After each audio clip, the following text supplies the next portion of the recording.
Coming up on the Paper Talk today, we're talking about Joshua Zirkzee. It looks like there could be some movement there. Also, Leny Yoro is still a target for Manchester United if we can't get Jared Branthwaite. Who are we going to go for, Branthwaite or Yoro? Let's find out.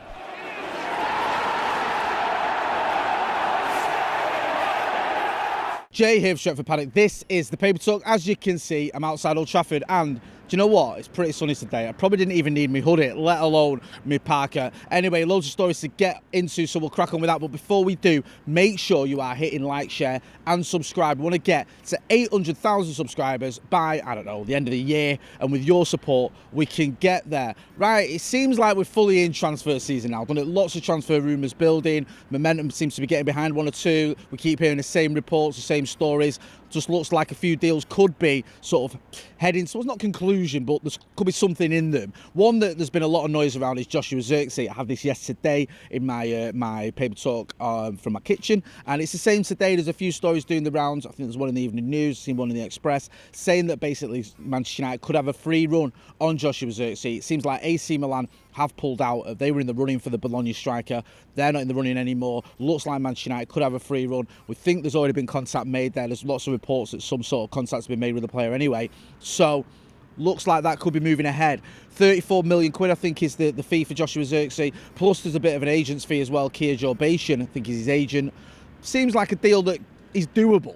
Manchester United don't have loads of money to spend. We keep hearing these reports that United have to almost sell to buy. Only got around £50 million, I think Chris Wheeler in the Daily Mail said, as a starting budget. So you're not going to be able to go out and spend £89, £90 million on a striker. But £34 million for someone like Joshua Zirkzee could happen. A few people have been questioning it. I've seen people online saying, this guy doesn't even get in the Dutch squad. Wout Weghorst gets in ahead of him when it comes to coming off the bench. But I don't think we can be too harsh there. I think he scored 11 goals last season in Serie A. Decent striker. Would be a very good backup to Rasmus Højlund. It looks like that's what he would be. We'll have to wait and see if anything happens with that deal. But one to definitely keep an eye on, and we will give you updates as and when they come in. A story doing the rounds this morning. This is more of a sort of... Sometimes the Evening News do this, where they'll do a news story or an opinion piece, but it's like crossed over with news. So there's a bit of news there, but it's a bit of opinion as well. So what they're saying is that Scott McTominay, his price now could be around 35 million quid if United did want to sell him. There was a story I saw this morning. Again, you might say it's more of an opinion piece. Scotland crashing out of the Euros, losing last night to Hungary 1-0. However, Scott McTominay's done quite well. Scored in the Euros, played relatively well last night. The argument there is that his value's gone up and that clubs will be looking at him going, all right, he's worth 35 million quid. Maybe someone comes in for him. I don't think United will sell him. I'll be honest with you. I think Manchester United might keep hold of Scott McTominay. I know there was a time when it looked like he was heading out the Old Trafford door, and I don't think many United fans would have been too gutted about that. But I think his goals last season, he did play a part. Whether you like Scott McTominay or not, you can't ignore the fact he scored quite a lot of goals. And I just feel that there's other players that might be sort of heading out the exit door sooner than him, and United might look at it, Serang might look at it and go, look, he's a player I can use. He started in the FA Cup final in a different role, don't forget. He was sort of given the task of man-marking Rodri, and I thought he did a very good job as well. So I wouldn't be surprised if the manager thinks, you know what, I can use Scott McTominay. I can use him as... I know he's not a holding midfielder, I don't want to say that, but I can use him in a different role in midfield, or he can be an attacking midfielder, which is probably what suits him best, or he's a very useful impact sub. I think actually an impact sub is ideally his best role in the club.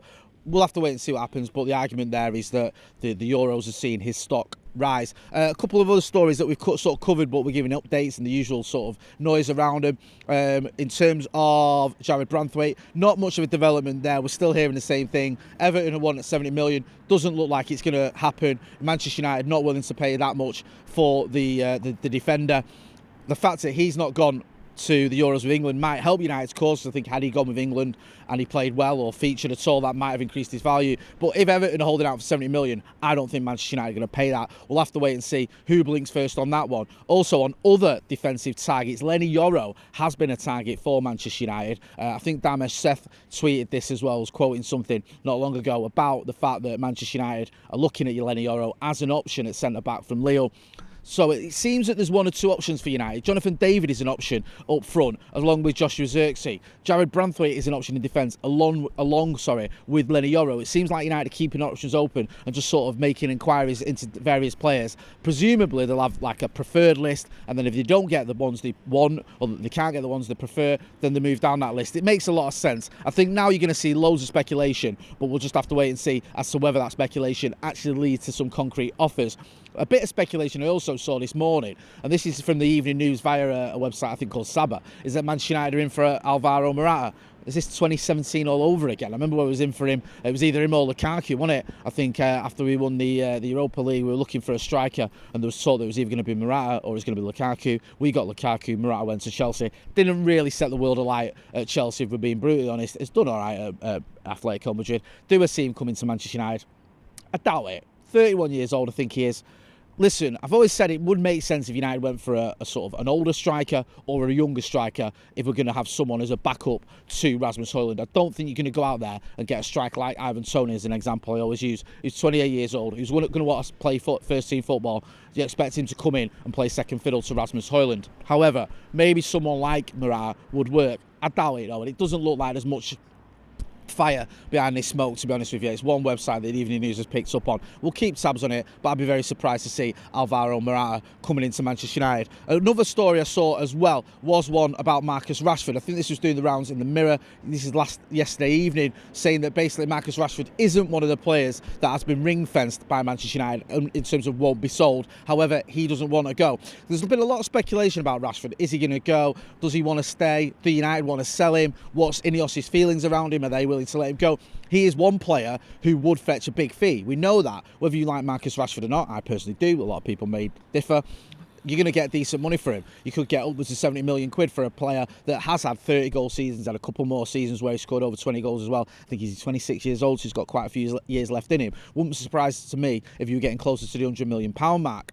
There was talk of him got a PSG. They've certainly got money. However, it seems that whilst the club will be open to selling him, I don't think they're actively trying to sell him, they'd be open to selling him. Marcus Rashford, according to the latest reports, isn't keen on a move. And just finally as well, Mason Greenwood. Always loads of Mason Greenwood stories going. Saw one today as well doing the rounds. I think it's in a couple of papers. I think the Evening News and the Express might have had it as well. In terms of what's going to happen with Mason Greenwood, there was talk of him going to Juventus. That looks like it's not happening now. Juventus don't look like they want him. There was talk of a little while ago of him maybe going to another club in Italy. I think some clubs like Lazio, Napoli were suggested. However, there's rumours, stories, reports, whatever you want to call them, that he couldn't even go back to Getafe on another loan. He went there last season on loan. I think he got 10 goals and, was it 10 goals and 6 assists, I want to say, in 36 appearances, something like that. He could go back there. Looks like Manchester United haven't found a solution to this problem, because it is a bit of a problem, and they may just kick the can down the road again and send him back to Getafe. They are going to have to make some form of decision, though, whether they extend his deal. I think his deal can be extended either this summer or next summer for 1 year. They're going to have to make a decision there. No, I think it's next summer, sorry, not this summer, where they're going to do that, because if they don't, then he can leave as a free agent. That might not be something that Manchester United are willing to do. I'm going to leave it there. Make sure you are getting involved in the chat and the comments. Make sure you're hitting that like button. Don't forget as well to subscribe. We'll be back later on with the Paddock podcast. I've been Jay Motty. This has been the Paper Talk. Thanks for watching.